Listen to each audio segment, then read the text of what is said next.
Today we are making FUFU.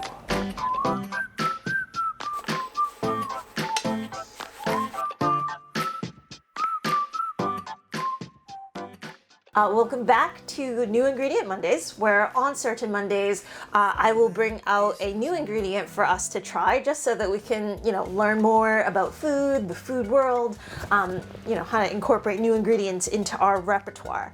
So today I'm really excited because I always see FUFU in grocery stores or like on TV here in the UK in London, just because, we have a big West African population here, we have a big African population here, as well as a big Caribbean population. So I like to make things from scratch, like at least the first time that I do it. So I would totally go and, get a yam and like pound it and make FUFU the traditional way.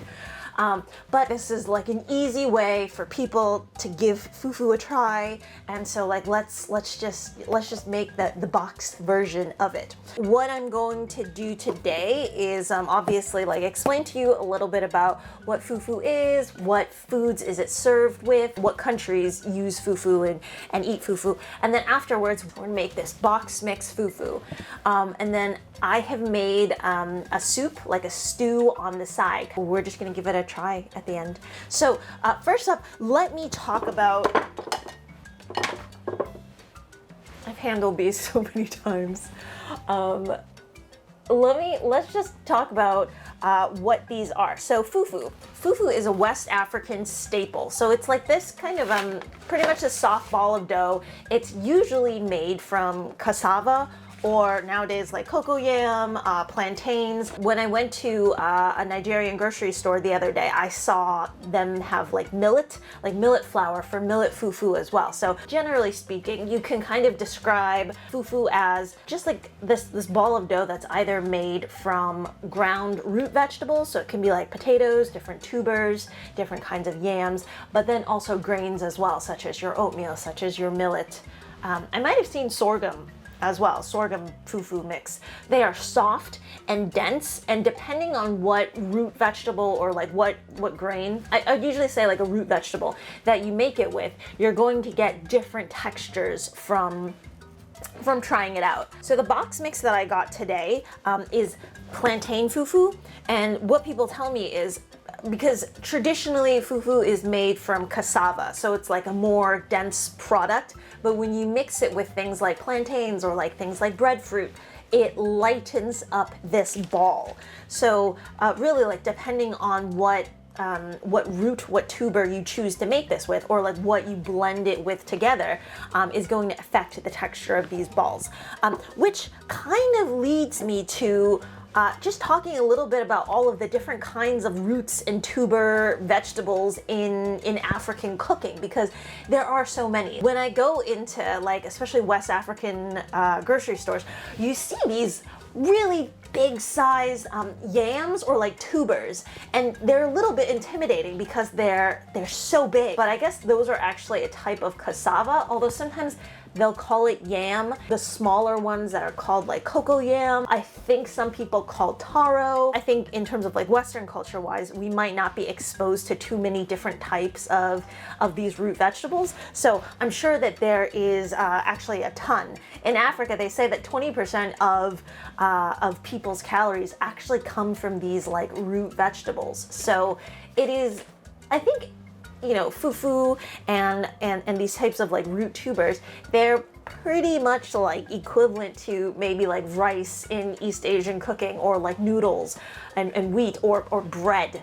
I think it is used very much the same way, as it is something carby, it is something that can fill you up and keep you full, and you just mix it with like other things that, may be a little bit more flavorful, but it keeps you full. It would be interesting actually if I just bought all of the root vegetables and then gave them a try. So what is FUFU usually eaten with? FUFU is part of this like food group called swallow foods. So swallow foods are like anytime you have something like dense, soft foods where I guess typically you would, scoop up either the stew or some part of your soup. The FUFU is so soft, and usually I guess your soup would be cooked down, so it's quite soft. So it's just foods that you don't necessarily bite and foods that you would swallow. So I think it's just part of how soft fufu is.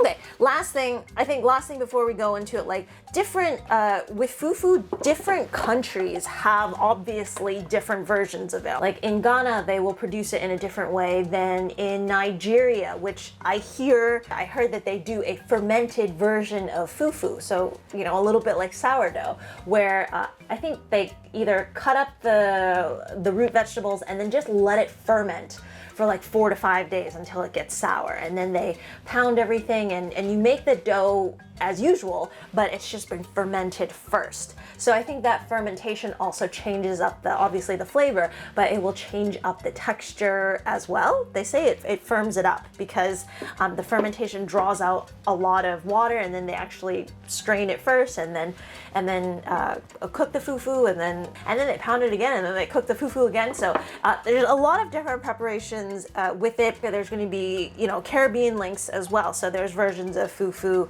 in the Dominican Republic, in, you know, Puerto Rico. I think the difference, just from what I was reading, is that usually they like to fortify their fufu. So it's either these like dense balls, they're either flavored a little bit more heavily. Sometimes they'll fill the balls with different meats in them. So it sounds just like a lot more hearty and a lot more seasoned. So nutritionally, fufu is actually, let me just check, kind of carb heavy mixture, but it is also quite high in things like fiber, potassium.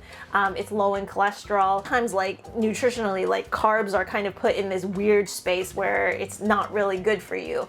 But I think carbs, especially the ones with a lot of fiber in it, they're low in fat, they're low in cholesterol, and it fills you up during a meal so that you don't consistently snack. And a lot of the times, you know, snacking and snacking and snacking again, that's really your big problem. If you can have a meal where, you know, you can feel satiated and full until, you know, lunchtime, until dinner time, those are kind of the things that you would want. Okay? Use 3/4 cups of water to 1/2 cup of this fufu mix.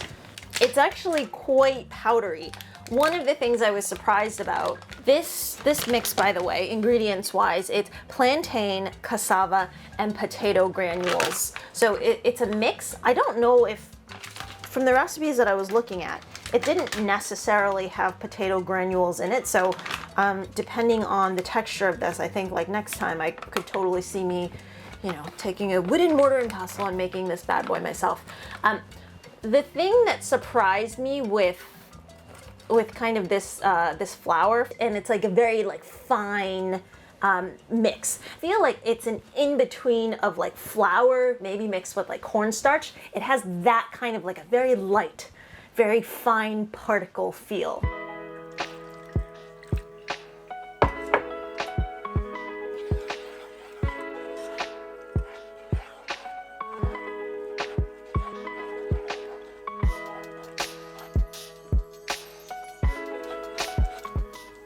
Weird. I don't know if you can see it, but there's like a little, it's like a little bit of maybe like, it could be turmeric, but like a little bit of coloring in here too, which it was not mentioned in the ingredients list.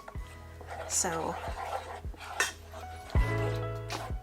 but it could have just been turmeric. Yeah, there's some lumps in here, so you might want to do this with a whisk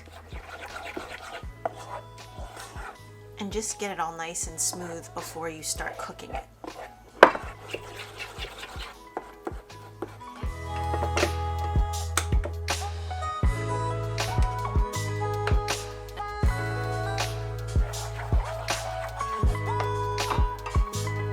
So the instructions say warm over medium heat, stirring continuously for 4 to 5 minutes, and then mold the mixture into balls and then serve. So medium heat, 4 to 5 minutes.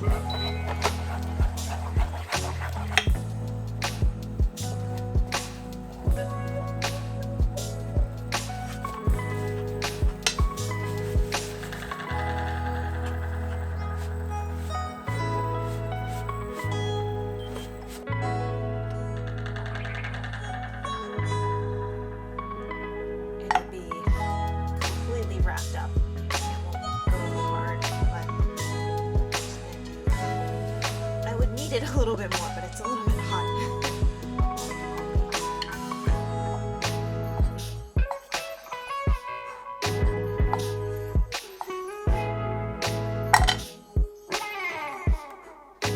That's fine. So let's do this first. My soup. Okay, so that was pretty easy to make. So once again, with these, you can feel free to actually, I think someone said to put it into the freezer as well. And then just like rice, when you need to heat it up again, you can just stick it into the microwave. And because sometimes like rice or like starches, they cool down, and if you let it dry out a little bit, it can get a little drier. So maybe sprinkle just a little bit of water, put a covering on it, and then microwave it. And it should kind of result in the same thing. So this is just kind of like a peanut type stew that I prepared. It was like a vegan version of a peanut type stew. I'm just going to, so I think what you're supposed to do is just rip off a piece of the fufu, and then afterwards, sorry, you're supposed to, I don't know if this is all the time, but just make a divot with your finger so that this divot provides the space to scoop up thicker types of stew. You can pair this up with like an okra. I saw like an okra stew that was really nice, or like an okra spinach stew, something that you can really scoop up. In Nigeria, this might be paired up with like the pumpkin seed type soup. A small dip. Okay, so I have this here. And it does hold, it does hold a chunkier type stew well.